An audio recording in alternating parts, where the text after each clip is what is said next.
Muy buenos días. Se abre la audiencia en vista pública en los expedientes acumulados 2754, 2767 y 2802-2017, formados por apelaciones directas de sentencia en el amparo promovido por Silvia Patricia Valdés Quesada, en calidad de magistrada vocal primera de la Corte Suprema de Justicia contra la Junta de Disciplina Judicial. La secretaria general adjunta dará lectura a la parte conducente de las consideraciones y de la parte resolutiva del fallo apelado. Asimismo, efectuará las advertencias reglamentarias de la presente audiencia. Gracias.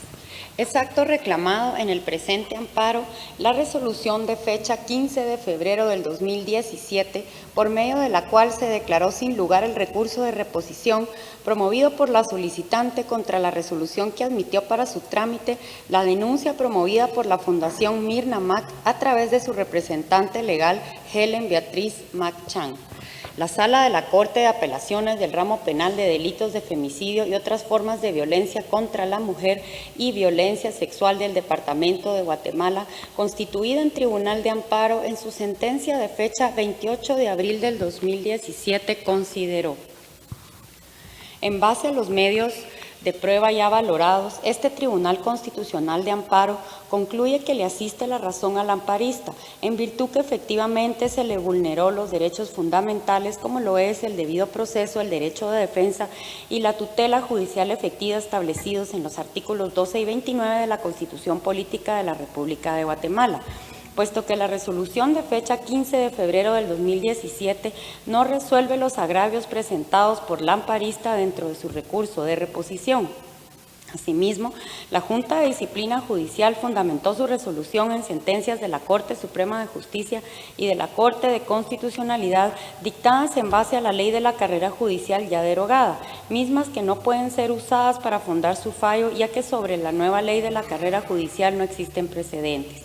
Asimismo, este Tribunal Constitucional de Amparo ha establecido que la resolución de fecha 7 de febrero del 2017, dictada por la autoridad recurrida, también adolece de vicios de procedimientos, toda vez que carece de fundamentación, ya que la Junta de Disciplina Judicial, al resolver sobre la admisibilidad de la denuncia planteada en contra del amparista, solo manifiesta que lo hace en base al análisis del informe de investigación y de las actuaciones, sin especificar por qué, a pesar de que la Supervisión General de Tribunales recomendó no darle trámite, dicha Junta decide admitirla, lo cual incurre en una falta de fundamentación y repercute en el derecho de defensa al que por mandato constitucional le asiste a cualquier persona sometida a procedimiento. Asimismo, en base a lo que establece el artículo 42 de la Ley de Amparo, Exhibición Personal y de Constitucionalidad, que establece que el Tribunal de Amparo, al dictar la sentencia, examinará los hechos, analizará las pruebas y actuaciones y todo aquello que formal, real y objetivamente resulte pertinente, examinará todos y cada uno de los fundamentos de derecho aplicables, hayan sido o no alegados por las partes. Este Tribunal Constitucional de Amparo también ha establecido que dentro del procedimiento disciplinario establecido en la Ley de la Carrera Judicial para funcionarios judiciales, jueces y magistrados, existe una laguna legal, ya que el artículo 51 de dicha ley no contempla el procedimiento disciplinario a seguir cuando la Supervisión General de Tribunales, a través de su investigación, establezca que no se recomienda admitir para su trámite la denuncia, ya sea porque no existen medios de prueba o porque no se ha cometido una falta administrativa. Esta circunstancia no está prevista en la ley y esto viola el principio de legalidad y como consecuencia el debido proceso. El artículo 12 de la Constitución Política de la República de Guatemala indica en su último párrafo que ninguna persona puede ser juzgada por tribunales especiales o secretos, ni por procedimientos que no estén preestablecidos legalmente. El artículo 48 de la Ley de la Carrera Judicial, Decreto 32-2016 del Congreso de la República, establece que en la tramitación del procedimiento por infracciones administrativas deben de respetarse varios principios y se mencionan los que son de mayor aplicabilidad al caso que se resuelve, se resuelve de legalidad, favorabilidad, derecho de defensa, debido proceso, objetividad. En ese sentido, también esta ley en el artículo 67 establece que se deben aplicar supletoriamente las disposiciones del Código Procesal Penal Y al respecto, el artículo 14 del Código Procesal Penal establece en el segundo párrafo que la analogía y la interpretación extensiva quedan prohibidas mientras no le favorezcan al acusado. Y en el último párrafo se establece que la duda favorece al imputado. Al existir una laguna legal sobre el procedimiento a seguir por parte de la Junta de Disciplina Judicial, cuando la Supervisión General de Tribunales determine que no debe admitirse para su trámite la denuncia presentada, este tribunal estima que debe aplicarse el principio favor rey o de favorabilidad, como le llama la ley de la carrera judicial al momento de resolver, y no crear o aplicar procedimientos que no están establecidos en la ley, como ha sucedido en este caso, en donde la Junta de Disciplina Judicial realizó la imputación de los hechos con base a lo que indicó la denunciante y no como lo establece la ley, violentándose así el principio de legalidad y el debido proceso. Por lo que en ese sentido lo procedente es declarar con lugar la presente acción de amparo, revocando la resolución de fecha 15 de febrero del año 2017, ordenando a la Junta de Disciplina Judicial del organismo judicial que resuelve el recurso de reposición planteado por la amparista con base en lo ya considerado y lo establecido en la ley. Con base en las anteriores consideraciones, el Tribunal de Primer Grado resolvió: otorga el amparo planteado por Silvia Patricia Valdés Quesada en calidad de magistrada vocal primera de la Corte Suprema de Justicia contra la Junta de Disciplina Judicial del organismo judicial. En consecuencia, se revoca la resolución de fecha 15 de febrero del año 2017. Para los efectos positivos del presente fallo, la autoridad impugnada deberá dictar nueva resolución en donde resuelva el recurso de reposición planteado por la amparista de conformidad con lo anteriormente considerado, dentro de un plazo que no exceda de 5 días contados a partir de que la presente resolución cause firmeza, bajo apercibimiento que en caso de incumplimiento incurrirá en una multa de 2.000 quetzales sin perjuicio de las responsabilidades civiles y penales consiguientes. No se condena en costas. De conformidad con lo que establece el artículo 67 del Acuerdo 1-2013 de la Corte de Constitucionalidad, quien haga uso de la palabra en la presente audiencia deberá dirigirse directamente al tribunal, expresar sus alegaciones en forma oral, conforme el objeto de la vista pública previsto en el artículo 61 del referido acuerdo, y sin dar lectura a documentos, salvo que para ello se cuente con autorización previa del señor presidente. Concretarse al asunto planteado, ser breve, conciso y preciso en su exposición, no proferir expresiones irrespetuosas a las partes o a los miembros del tribunal, y para la exposición de alegaciones los intervinientes cuentan con un tiempo máximo de 15 minutos. Es todo, señor presidente. Muchas gracias. Pueden hacer uso de la palabra solicitante del amparo y requerente de la vista pública, Silvia Patricia Valdés Quesada, en calidad de magistrada vocal primera de la Corte Suprema de Justicia, por medio del mandatario judicial general con representación, abogado Carlos Enrique Ortega Salguero, quien actúa con su propio auxilio. Muy buenos días, honorables magistrados de la Corte de Constitucionalidad.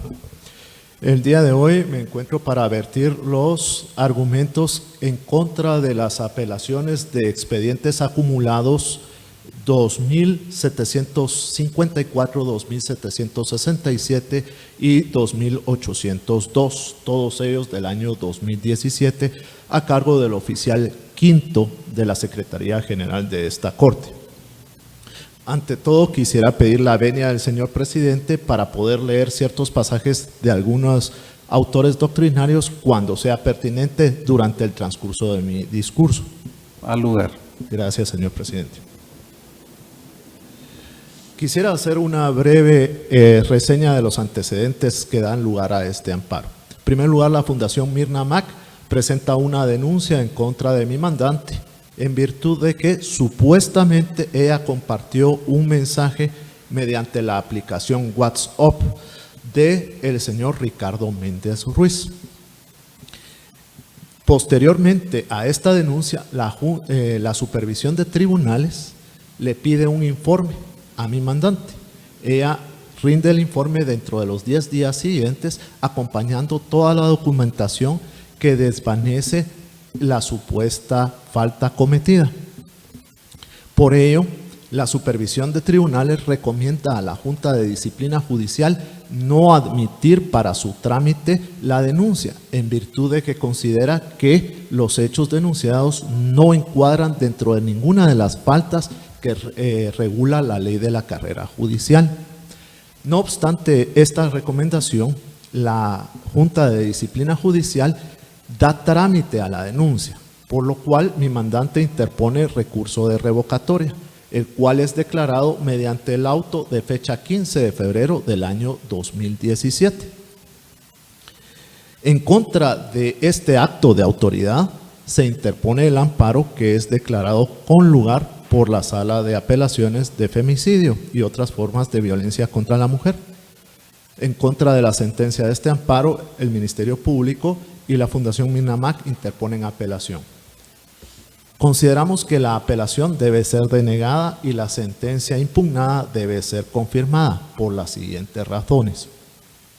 En primer lugar, según el artículo 18 del Acuerdo 1-2013 de esta Corte de Constitucionalidad, la apelación debe de ser razonada, debe ser fundamentada. A nuestro juicio, la apelación no es razonada ni fundamentada. Se basa en argumentos generales que no tienen que ver nada con el caso en particular. Por otro lado, se cita ciertos fallos anteriores, pero que no son aplicables al caso concreto porque la ley de la carrera judicial entró en vigencia en el año 2016 y los fallos que se están invocando como fundamento de las apelaciones son anteriores. No obstante lo anterior, quisiera argumentar un poco sobre las violaciones al derecho de defensa y al debido proceso contenidos en el artículo 12 de nuestra Constitución. En primer lugar, el debido proceso es una tutela, una garantía, según el autor San Guido Sánchez en su obra de Derecho Constitucional, que protege a una persona que es vinculada o puede ser vinculada a un proceso. En segundo lugar, quisiera traer a colación que también el debido proceso es aplicable a todo procedimiento en donde un funcionario o una autoridad pueda llegar a ejercer funciones materialmente jurisdiccionales. Esto según la Corte Interamericana de Derechos Humanos y la Convención Interamericana de Derechos Humanos en el artículo 8. Quiere decir que el debido proceso es aplicable aún en los procesos disciplinarios. Por otro lado, el amparo nos vimos forzados a interponerlo en virtud de que el darle trámite a la denuncia causa agravio a mi patrocinada y puede amenazar derechos fundamentales de mi patrocinada y mi mandante. ¿Por qué? Porque una vez admitida para su trámite la denuncia, se le puede suspender a ella en el ejercicio de su cargo. Por lo tanto, el amparo era el único medio que nosotros disponíamos o el cual teníamos a nuestro alcance para poder hacer cesar las amenazas e impedir que se violentara el debido proceso de mi patrocinada y mi mandante. Nosotros en el amparo expusimos como primer agravio la violación del artículo 11b y el artículo 50 de la ley de la carrera judicial. ¿Por qué? Porque corresponde a la supervisión de tribunales ser el encargado de la investigación. Entonces, si el ente investigador dice que no encuadran los hechos denunciados en una falta y que no hay prueba suficiente para iniciar el proceso, ¿cómo es posible que la Junta de Disciplina Judicial dé trámite a esa denuncia? Es interesante observar que el artículo 67 de la Ley de la Carrera Judicial indica que se aplicarán supletoriamente al proceso disciplinario las normas del Código Procesal Penal. Y en el Código Procesal Penal, el artículo 309 y 310 de dicho cuerpo legal indica que es el Ministerio Público el que debe de recabar los medios de investigación y el que puede desestimar una denuncia. Ello es así porque nuestro proceso penal es eminentemente acusatorio.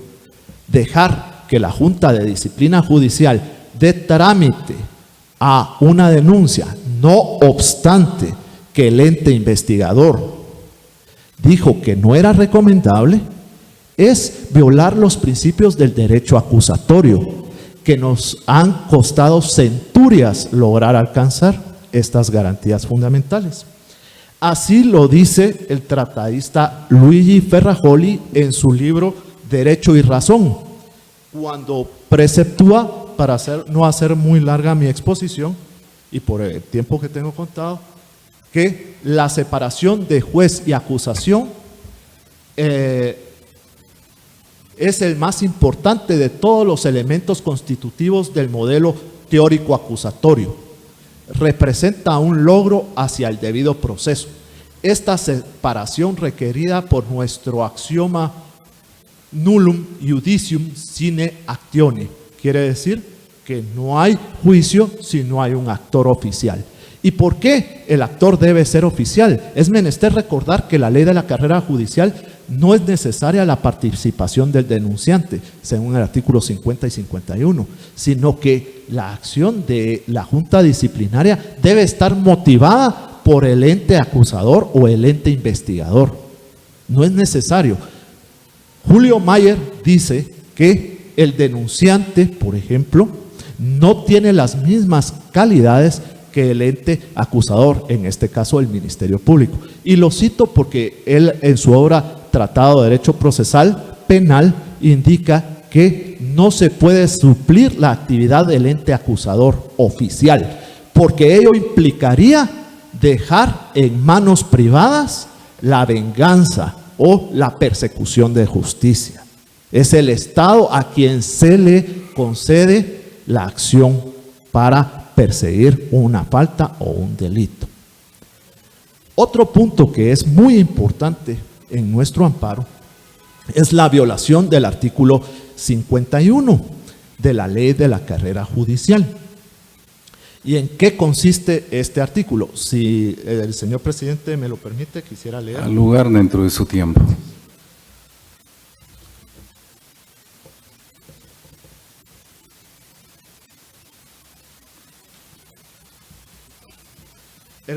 El artículo 51 de la Ley de la Carrera Judicial en su parte conducente regula lo siguiente: ordenará a la Supervisión General de Tribunales, en caso de no haberlo hecho de oficio, realizar la investigación pertinente, fijándole un plazo que no deberá exceder de 10 días, debiendo a su término presentar el informe con la respectiva imputación del hecho y pruebas recabadas.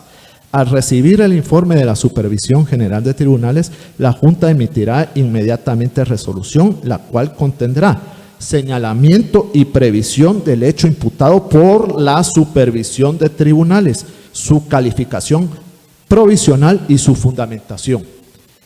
La Junta de Disciplina Judicial, al darle trámite a la denuncia con base en los hechos denunciados y no con los hechos investigados e imputados por la Supervisión de Tribunales, viola el derecho de defensa y el debido proceso. Y además viola también el artículo 3 del Código Procesal Penal, que nos habla de la imperatividad de las formas. Los sujetos procesales no pueden cambiar o variar las formas del proceso. Por lo tanto, al darle trámite a una denuncia sin que hayan sido formulados cargos o imputaciones por el ente encargado de la investigación, se está violando el derecho de defensa y el debido proceso. Además, quisiera recalcar una cuestión. Si la Supervisión de Tribunales dijo que los hechos denunciados no encuadraban dentro de una falta de las que regula la Ley de la Carrera Judicial, entonces darle trámite a la denuncia provoca que se infrinja el artículo 17 de la Constitución. No hay delito si no hay una regulación o una ley anterior que lo tipifique como tal. Y por último, quisiera mencionar la ya tan famosa falta de fundamentación o motivación de la resolución que declara sin lugar el recurso de revocatoria.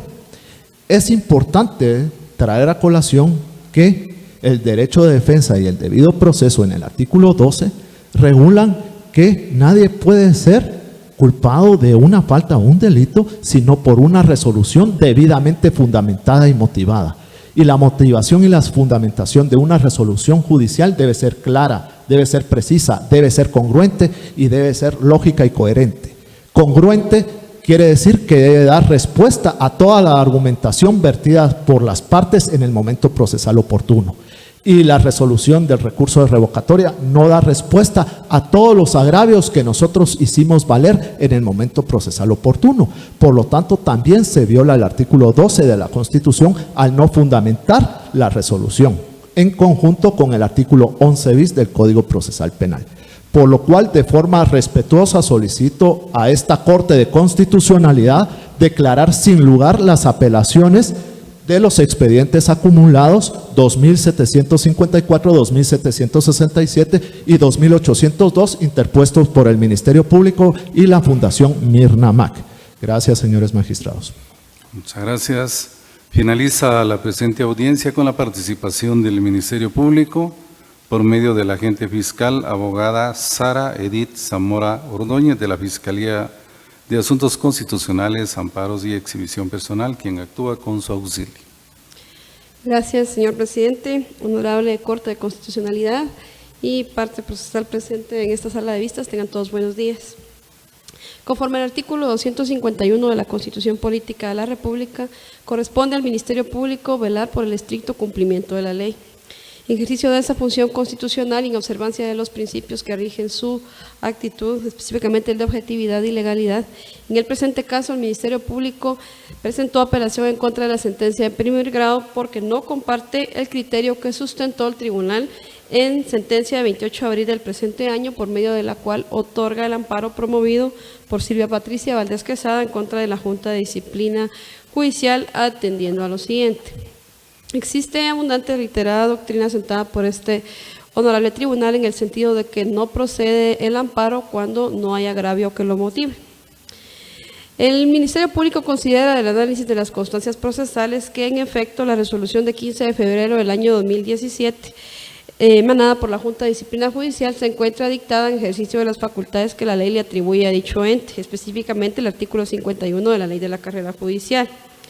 Toda vez que consideró que existe un hecho denunciado que debe ser investigado, y así se lo hizo saber a la parte que recurrió en reposición, cuando le manifiesta que considera en la Junta de Disciplina Judicial que es en la audiencia respectiva donde las partes podrán abocarse con sus respectivos medios de prueba para poder ventilar el asunto, pues no puede de entrada pues decidir sobre el fondo de lo que se está discutiendo, toda vez que no es esa la etapa procesal oportuna. Consideró la Junta que valorar prueba fuera de la audiencia que señala la ley no es procesalmente viable, por lo que estimó necesario llevar a cabo la audiencia que la solicitante pretende dejar sin efecto. En ese sentido, estima el Ministerio Público que, tal como lo consideró esta honorable Corte en sentencia dictada en el expediente 2845-2015, que si bien se refiere a ley distinta, es el mismo caso, que al señalar audiencia para que las partes comparezcan con sus respectivos medios de prueba, la autoridad impugnada está haciendo nada más que cumplir con el procedimiento establecido. Considera el Ministerio Público que si bien esta doctrina, a juicio de quien me antecedió en el uso de la palabra, no es aplicable, tampoco lo sería entonces las leyes que invoca, toda vez que se refieren al proceso penal, y es importante señalar que este caso se encuentra en fase administrativa, de manera que considera el Ministerio Público que sí es procedente que se lleven las etapas del debido proceso tal y como lo establece la ley. En ese sentido, el Ministerio Público solicita a esta honorable Corte que, por haber sido dictada en el uso de las facultades que la ley le concede a la autoridad impugnada, específicamente el artículo 51 de la Ley de la Carrera Judicial, no existe agravio que amerite el otorgamiento del amparo que se decretó en primer grado. En ese orden de ideas, es viable a esta honorable Corte declarar con lugar el recurso de apelación presentado, que revoque la sentencia que se dictó en primer grado, específicamente en cuanto otorga el amparo, y que consecuentemente deniegue por falta de agravio el amparo solicitado, y porque, como señalé, la autoridad impugnada actuó en ejercicio de sus facultades y en cumplimiento del debido proceso. En consecuencia, se emitan las restantes declaraciones que en derecho correspondan conforme lo establece la ley de la materia. Muchas gracias. Se clausura la audiencia mixta pública.